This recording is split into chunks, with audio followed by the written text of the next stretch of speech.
Hey, Herrst, Alter, was ist das? Do you speak English? What is this? What is all this for? Oh, this is just for Schnitz and Giggles. Schnitz and Giggles! Welcome to Schnitz and Giggles, the podcast that stumbles upon the humor of cross-cultural confusion and life in Vienna, Austria, through the experiences of an Auslander and his Wiener. Brought to you by the edelwisecrackers. Disclaimer. This podcast is for the purpose of entertainment only and is not a replacement for therapy. Hey, guten hallo, and welcome to our third episode of this podcast. We are the Edelwisecrackers. I'm Michael. I'm Edelweiss Lucas. Edelweiss Lucas. Wow. Okay, now we've added in the title. That's cool. We're going to talk about that ahead of time. Edelweiss Cracker Lucas. Yeah.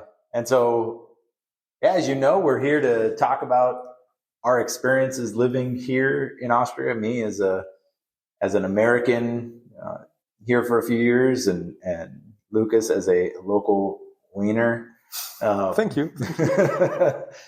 And yeah, last time we talked a little bit about this ranking that had been, the survey that had been posted that had been talking about Austria's ranking as 52 out of 53 covered countries. When it comes to friendliness. Well, when it comes to friendliness specifically. And we talked a little bit about the whys and all that. Yeah, so one of the experiences that we haven't talked about yet is the idea that many expats say they can't find friends in Austria, like they can't make any new friends, local friends. Yeah. And I also thought, okay, why is that? Why is that now? And here's another simple answer to this. The reason why foreigners, expats, immigrants, they can't make friends easily in Austria is because the people here already have friends. Austrians can only have a set amount of friends. Yes. It's just like, friends quota. Don't ride the elevator unless you're 12 years old, and there's a maximum number of friends you can have. Yeah, I mean, that makes sense. Even on social media, you can only have not more than 25 friends. No, but really, it's probably also part of the mindset. Like I said, like we talked about last time. Of course, one thing is the people you feel safe around. The foreigner will always be like a stranger will always have some idea of, okay, maybe there's something that I don't want, like a certain sense of danger. Although I have to say there are many, many Austrians that are very open-minded and very they're interested in finding something new that's non-Austrian. So he's like, hey, yeah, are you from Indonesia? Like, how nice. Tell me more about it. Like, what's it like being in Indonesia or living in South Africa? Yeah, you name it. And Austrians really like to travel a lot and find out more about that. So it's not that they're really closed off, but just the nature of society is, I mean, when you're a kid, you go to school, you have friends at school. Yeah. And one way or the other, because you don't move a lot, generally speaking, you stick to those friends. Yeah. And you might only add other friends that you meet at the workplace. As long as a couple of your other friends moved away and you have room in your quota. Exactly, yeah. So if you do that, you have like 10 friends from school, you have, 7 friends from one workplace and 5 friends from university, the college days. A couple friends from the Verein that you're and the Verein, yeah. The Verein is also like a closed-off club. Yeah. And so, I mean, you're up to 20, 30, 40 friends, I don't know, and you cannot maintain. It's hard to manage that, yeah. Also, and here's another twist to it that, of course, you don't get if you're not part of that circle. But the mentality is if you're a friend, an Austrian friend, you're a friend for a lifetime. Yeah. You don't give up those friendships, generally speaking. Like, you might even fight, like, because you're very honest. You might say, like, what you think and how you disapprove of something or someone. But in the end, you don't go around looking for new friends, but you stick. So that's very a general thing. Of course, it's not true for every single friendship and every single encounter or relationship in history of Austria. But here's another reason, because if you're not interested in finding new friends, why should you be friendly to strangers? That's fair. You might go over your quota if you're too friendly. Yeah, you can't manage that. So your neighbors shouting at you, screaming at you for like misbehavior, whatever kind of misbehavior, she probably has enough people, or even just 5 people, who knows, and she's not looking for new friends, so she doesn't need to make you feel comfortable. Yeah, that's interesting.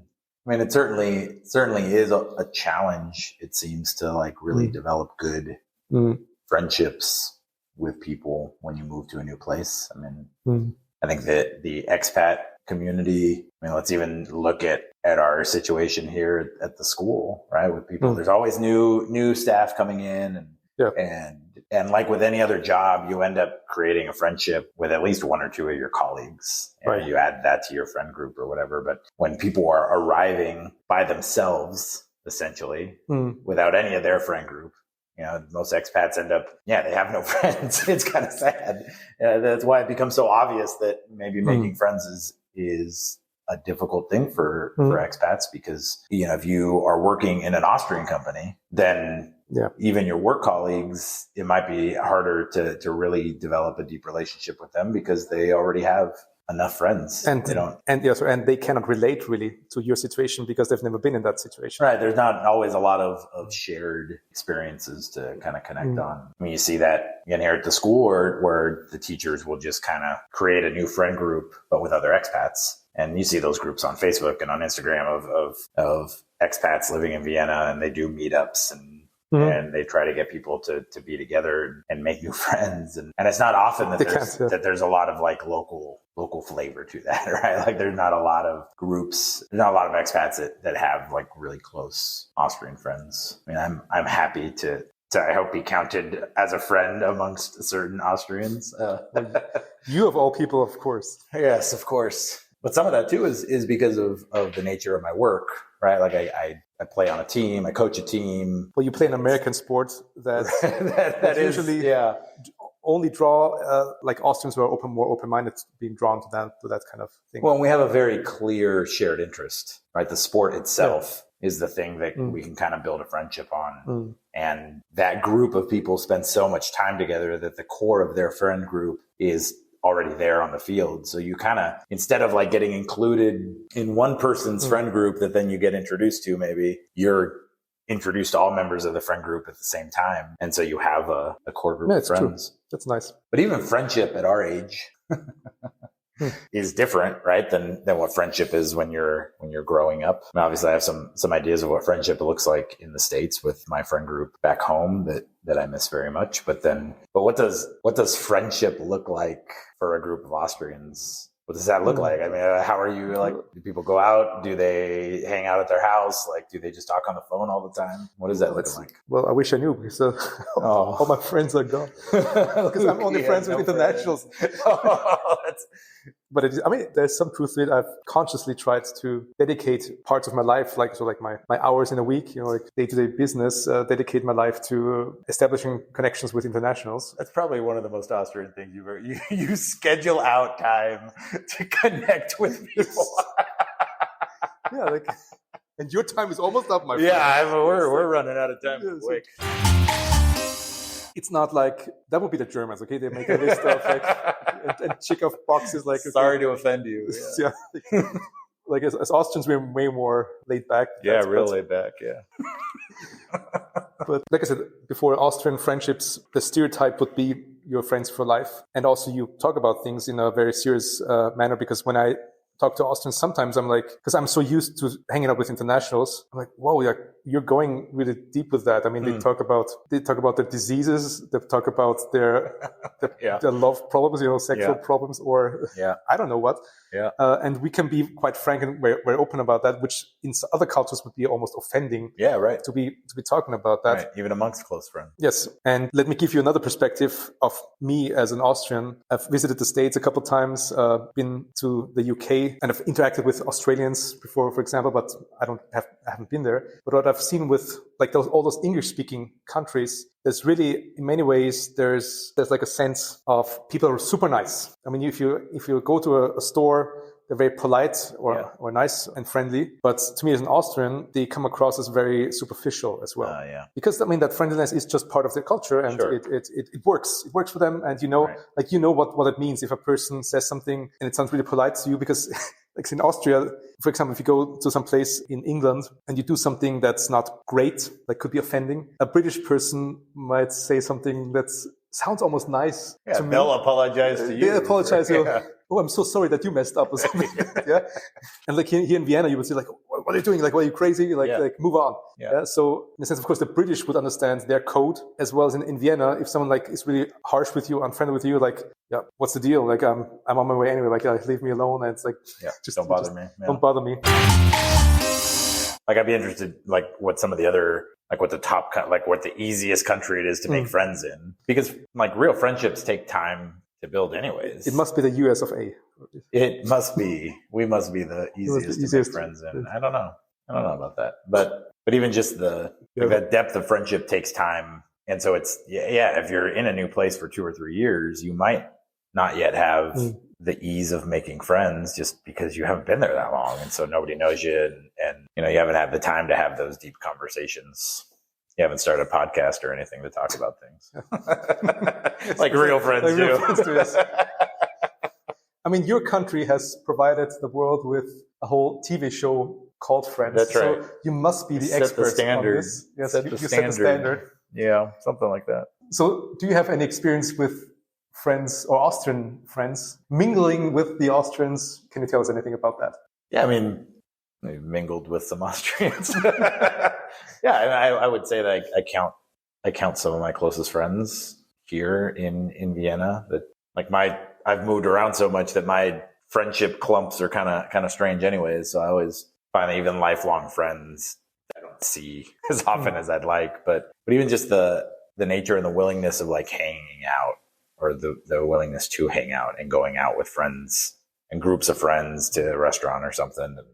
Yeah, but even the greetings of when friends come into a restaurant or something, just that ends up feeling a little bit different. Like I don't know if with friend groups in the States, if we ever like did as much of like going out for meals together and all go into a place and meeting somewhere. I don't know if that's something about the lack of public transportation might have something to do with it. Maybe mostly be like smaller gatherings at somebody's house or something, where you get couples just together. Living room, hanging out. Yeah, just kind of, and obviously we've had some of that here too, but it seems more often it's like trying to gather a bigger table's worth of people to get out to go someplace. That willingness to go deeper in conversation is quite obviously more of a strength over here. That there's like that wanting to move past kind of the surface level, hey, how are you type thing, and like really actually knowing how you are, right? And people are willing to share that. It is refreshing at times. It's sometimes kind of a shock when we're going deeper into a more serious conversation or asking for advice about something that like from somebody that maybe you didn't feel that you knew that well, right? Like if you're, so let's talk about the war. Oh yeah. Let's talk about your president. No, let's not. I don't know if that happens in other countries as well, but with Austrians, like whenever they have the chance to talk to a representative of the country. Yeah. Let's say you meet a French person. Yeah. Then they will tell that French person what's wrong with their politics, like in France, or meet American, or they tell okay, what's wrong with America and how to fix everything. So sure. I don't know if politics is something that they love talking about at dinner tables. And everybody seems to have that as the thing that kind of can be an easy conversation, right? Yeah. Like you just get into that real quick with newbies, new people. When you talk about restaurants, I mean, have you had experiences with waiters here in Vienna?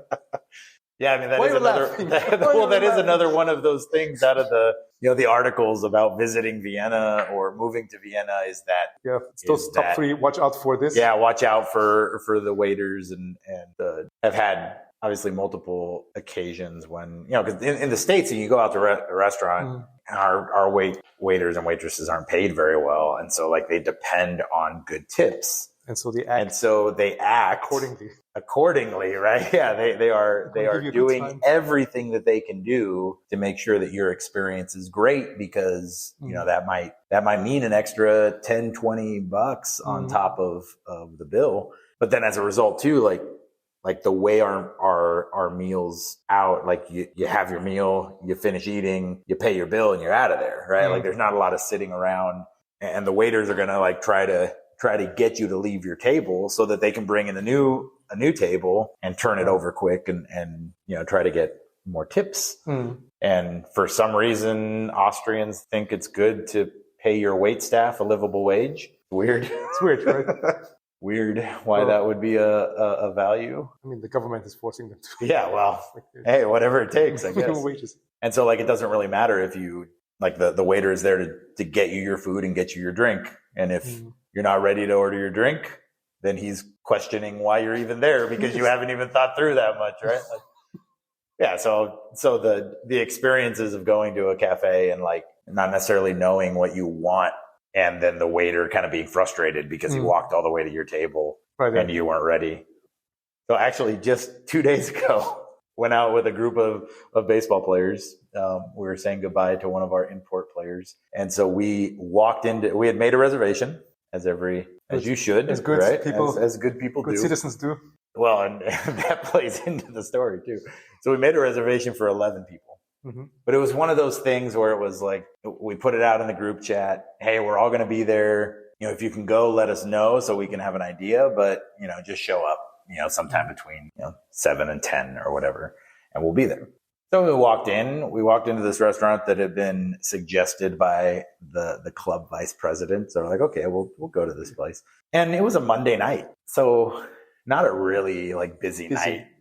From our perspective, right? There were a few tables outside that were filled, but inside there was nobody sitting in it. And this was 7:00. So we figured that, it's late enough. And, even if people are coming in, that's about the time they're coming in or whatever. And so when we walked in, I was with another American ball player. And so he just said to the waitress, like, hey, there's a chance that we might have more than 11. And the waitress looked at us with absolute disgust. And she's like, well, you can't have, you made a reservation for 11. We're going to be very busy tonight. There's no way that we can have more. Monday night. Yeah. And we're looking at like every table is empty. Literally every table is empty inside. So we're like, oh, okay, well, hopefully, they'll be coming and going. So we'll be okay with our 11. She's like, yes, it would. You must be. If you needed more spaces, you should have made a bigger reservation. We're like, okay, cool. Well, it turns out, so this restaurant has really good schnitzel, we were told. But it was a Moravian restaurant, like a Czech restaurant, owned by Czechs, operated by Czechs, but their schnitzel was really good, and some of their other dishes were good. And so when some of the other players came in, they're like, "Oh, why are we here at this? Is a Moravian restaurant? Like, why are we here? You should have had a proper Austrian dinner." I'm like, "Man, one of your Austrians suggested it. Like, what are we supposed to do, man?" But so then the waitress came over to us and she's like, "Well, we're going to get very busy. We have another big party coming. So if you want your food quick, you need to order right now." And there was like 5 of us there. We're like, "Well, we kind of want to wait." She's like, "Well, if you wait 5 minutes, you're going to have to wait an hour." I'm like, "All right, well, we'll just order." So we ordered, and then one of our other coaches from one of the lower division teams comes in, and he's Czech. So then he starts talking to the waitress in Czech, and everything changed. It went from being grumpy, and then she's like, "Oh, okay, oh, it's fine if you have more people. We'll just get some more chairs. We're not that busy tonight." We're like, "Pavel, you saved the night because you could speak Czech here in Vienna." But I feel like we've had those types of experiences too at some of our favorite restaurants where, either you get the waiter that we've annoyed over time, and every time we walk in, he kind of rolls his eyes, or once you kind of become a regular someplace and like people recognize you, I think that goes to the stranger and friendship thing. You kind of become like almost like a member of that extended friendship group. Yeah, because at that point, as far as she was concerned, we were just a couple of American tourists who had just wandered into their restaurant, and we were being annoying, asking for more chairs. But then once somebody was there who could speak her language, it really helped. And so then even, at times when like we go to the same place a few times over the course of some months, then suddenly you become recognized as a regular, and you get welcomed into that. So I guess a tip for any of our expats who are going to be going to places: make yourself a regular somewhere. Yes. Take somebody who speaks even the first time you go there. Be a regular. Be a regular, not irregular, but be regular. And or speak either Czech or Slovak or Hungarian, or Slovenian or Serbian or Croatian, because those are the people who run a lot of things here. Yeah. Even at the supermarkets, you see them sometimes. There are people talking that language. Sure. And you kind of get special deals because speaking German only is not enough sometimes. But are you familiar with the term Stammtisch? Stammtisch? Stammtisch. Stammtisch. Actually, I have to look that up if that's... Stammtisch? Something to do with a table? Yes, with a table. I'm just looking for a good translation here. One translation is Cracker Barrel. So Edelweiss Cracker Barrel. Or regulars table. That's maybe more accurate. A regulars table. So for a group of regulars, you can, in some really, really traditional restaurants and maybe, I don't see them as much in Vienna anymore, but it's probably more in the smaller towns around. So Stamm means like stem or like trunk. Okay. So it's like, or like, the almost like even the root or the core of the guests are the ones that sit at this very table. And it's actually, usually has even, it says Stammtisch on that tisch on that table. So you can't just go and sit down there. It's set aside for that It's set aside for those people who like have been explicitly invited to sit with the people there. So basically the owner or the main waiter is the boss of the Stammtisch. And he might have like one or two people sit down there, and then a third or fourth comes, and then they start this community. Yeah. And they go there maybe even almost every night or something, just for a drink, perhaps, talk to each other. And they're just this closed off group of people who sit at the Stammtisch, and you can't join them unless you're invited, unless you're part of that group. One of my friends, his dad, I think, has a Stammtisch at Fischerbräu. Out in like the 19th or something. And we got to, like, he called in to make a reservation for a group of us to go, and we got to sit at them, but he had to make the reservation in his dad's name. And we had to say that we were guests of his dad. And otherwise they wouldn't allow you. Yeah, that was a pretty special situation. Yeah. It'd be interesting to go back to that survey, right? Of asking people what their impression is over time, right? Like, are the 42% of responders that said that it was hard to make friends or it was unfriendly or whatever, had they been in this country maybe for only 1 or 2 years and they hadn't had a chance to like kind of break through that stranger divide and become friends. If you ask people who have been here longer, then maybe they have a much different perspective as to like truly how friendly Austrians are. Because I mean, I know we joke about the unfriendliness of Austria because I think that's just low hanging fruit sometimes, right? But to like really sit back and say, well, actually, some of my closest friends and people who truly care about our well-being are from this country. So like it can't be that they are that unfriendly, I would hope. You have to understand the culture more. Yeah. And that's one of the reasons why we're even having this podcast. That's right. We're doing people a service. We're doing people a service, and hopefully maybe we'll change Vienna this way. Well, at least I don't know if we'll change Vienna as much as maybe we'll change the perception, right? People coming to Vienna. Right. I mean, we do live a life that we interact with people who are moving to Vienna. And so being able to go out with people and help them kind of process even what their interactions are, in their first 2 years, if they're agreeing with the survey and saying, I don't have any Austrian friends, like, well, maybe you should just go. And maybe you're the problem. Yeah, maybe you are the problem.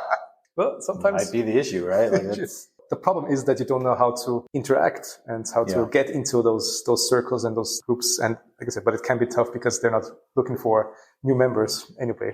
So one of the unique things about going out with friends here, at least not unique as much as it's different than it would be for us going out with a group of friends in the States, is settling up your bill at the end of the night, your tab, if you will. Because a lot of times, if you're going out with a big group of people at a restaurant in America, you would tell the server ahead of time and she would put you on different tabs. And so like on her little board, she knows exactly what you ordered. And at the very end, you get your very own receipt and you just pay it. Smart. Very smart. Or, people just say, oh, we'll divide it or whatever. Yeah, but it's done all at once, or people throw in their money or even their card and then they'll pay it that way. Mm-hmm. But here in Austria, when we all go out, like at the very end, you just tell the waiter what you ordered and then you pay for that. Mm-hmm. And the waiter just divide it up. They take it off the bill or whatever. And like at some places where you go and it's just a paper order, like if they've just been writing down, there's probably very, very few places anymore. But I know in my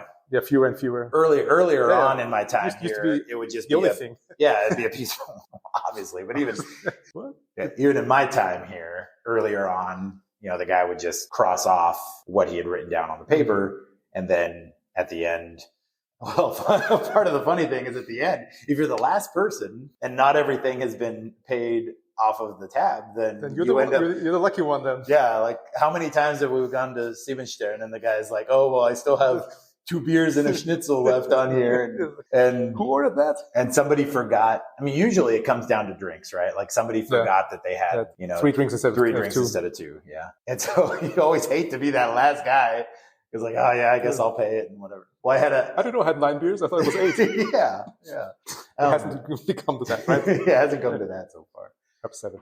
But at this meal on Monday, and again, I don't know if it's because I was out with more Austrians. I don't know. I don't know what the deal was, but I was one of the last people to pay, like a dummy. I waited. Mistake. Yeah, rookie mistake. I don't know what I was thinking. I went up towards the end, but it worked out in my favor. Because when I got up to the waitress and was ready to tell her what I had ordered, the things I had ordered weren't there anymore.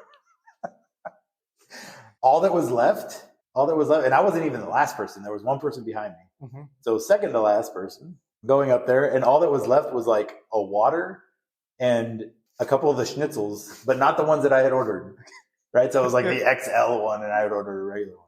Shockingly. But like there were no beers left on her tab. And she's like, well, you can just pay for this mineral water and this Hühner Schnitzel. Because I knew like the guy that was coming after me, and he had ordered the XL Schnitzel. Right. But so then he only paid for like a Schnitzel. Like, so somebody earlier on, I don't know if one of the guys had decided to pay for a couple extra beers or something, but it was quite a unique experience for me. It was the opposite. I ended up paying less than I was expecting. Because, I mean, good guys ahead of me, I guess, had but she seemed like the way she was frustrated about it because, like, some of the younger guys, I think, had forgotten what they had ordered. And so they had just, like, started pointing. She filled them 2 schnitzels. Yeah, so she overcharged them. I don't know. Well, I don't know if that's because I was with a lot of Austrian guys and they know how the system works. But even then, it got messed up. So... But I rather like paying for things like that because then you just like, you're able to just, as long as you remember what you had, it's easy to take care of your day, add it up, and you don't have to do any math or anything. My, how the restaurant tables have turned. But that is, a matter of fact, also something that may happen a lot with Austrians when they're like having a good time with you in the restaurants. They say like, oh no, I'll take you, at least I'll take you beer. Like I won't pay you for schnitzel, but whatever I can spend. Yeah. So it's easy to move from one tap to the other. It's not like. But usually somebody would say like, hey, I'm going to get one of your beers. Like, I don't know if a couple of guys like just decided that they were going to buy my beers, but they didn't tell me. Well, I guess they didn't want the credit. Maybe it's not the question of going out with Austrians, but you should be going out more with people who have memory loss. Yeah, that's the problem. Too many of our friends have memory loss, and they can't remember that they ordered certain things. Because we have had some occasions where we have ended up with somebody's whole meal. We're not going to throw him under the bus publicly. No, not to be mentioned. But we've seen a lot already. But when that bill comes, it's pay time for that bill. Sometimes we end up having to pay the extra bill. Well, do you want to hear another restaurant story? I think I've got some time left for a restaurant story. Cool. Because this happened to me just yesterday. Okay. And it comes back to the whole, comes full circle, comes back to the whole friendliness thing with Austrians. So I was being a good Austrian. I was ordering schnitzel pickup. So around my neighborhood, there's a very good place called Schnitzelwirt, by the way, and it's very famous place, traditional, like it's, at least second generation, third generation, I don't know, and they make huge schnitzels there. Okay. So I thought, like last night was the night to spoil our family again. So I went there and I called in advance and said, hey, I want to pick up such and such. And they're we'll be ready in 10 minutes. And so I came there and the waiter was all, it's super hot. And he just had a beer for himself. It's like he was waiting on one table. Then he was going back to the entrance and the bar is right next there. And it's pretty tight there as well. Yeah. So I paid for the thing and I was just waiting there. And one other thing is in restaurants is when the waiter passes by you, you should be saying sorry, not them for like. Yeah, that's fair. You have to get out of the way for the waiter. That's kind of the unwritten rule. But the funny thing is then later on, the lady who owns the place comes in. She was just out there with other customers sitting at probably like something like the Stammtisch. Yeah. And she comes in and she looks at me. She sees me standing there. She's like, are you already like getting served? And I told her, yes, the other waiter is already taken care of my order. And I told her and I already paid for it. And then she looked at me and she's like, well, if that's the case, you're no longer interesting to me. And then out she walked. So she's got no time for she you. got no time for me, no. And I had to laugh, and she giggled, and she went out like again. But I was thinking, I don't know if anyone in the States could say that to a customer and keep their job. Yeah. Because she was like, okay, like, I don't care who you are. I kind of what to do. Like, and I don't care if you got your schnitzel yet, but if you gave me the money, right, it's good enough for me. You're done. Yeah, so whatever. But that was, of course, in a way, I could have taken it as super offensive. Of course, yeah. Because I'm the paying customer, and how do I get treated? Because, of course, when we spoke in German, in Viennese, I got the kind of, the way she said it was just obvious. She was being just very sarcastic, just ironic about her thing. But in this place, it's also very, really popular with tourists. Yeah. So there's always an American, there's always a Japanese there, there's always you find all kinds of people there. And I'm not sure if they get that kind of joke when they talk to them like that. No. But this is, and this is, I think, one of the things why Austrians also come across as unfriendly, because they say something and they mean it really from the bottom of the heart, like really dearly, lovingly. Yeah. But of course, the way they say it is can be very sarcastic or dry humor. Yeah. And then you write them off and say, like, this country has to go to the bottom of the ranking. Right. Or at least second to last. Yeah. The friendliness dynamic is more about the person receiving the mood as opposed to like how it's being given, right? Like it's not like genuinely unfriendly, but like if we're expecting a greeting every time or, in your case, like, I don't know what somebody would have expected, like for her to sit and talk more and thank you so much for your business or whatever. Right, I was just glad that it wasn't told off because I was standing in the way. Like, you're in the way. Get out of here. Like, it's just, why are you standing here? That was actually a good experience for me already.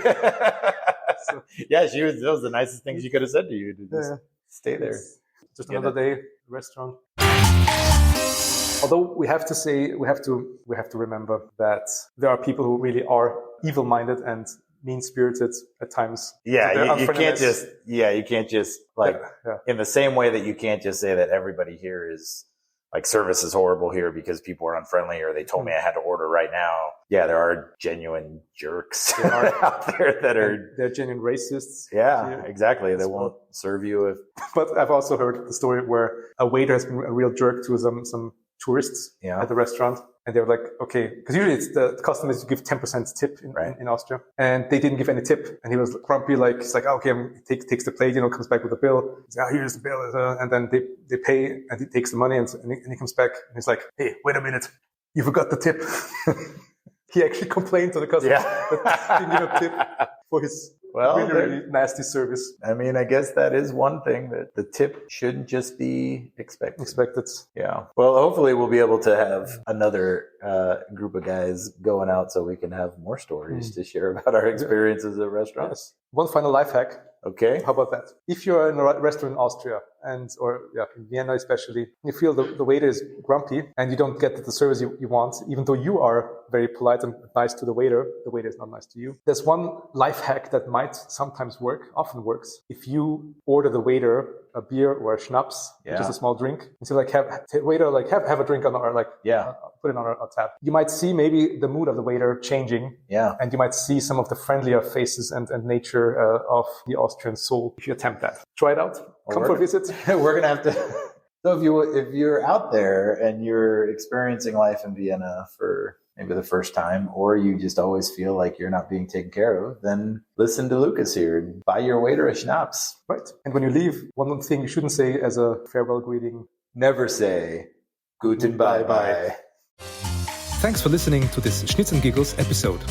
Remember to follow and subscribe if you want more content like this from the Edelwisecrackers. Don't be shy about commenting or leaving feedback. Until next time. So long. Farewell. Good Wiedersehen. Bye-bye.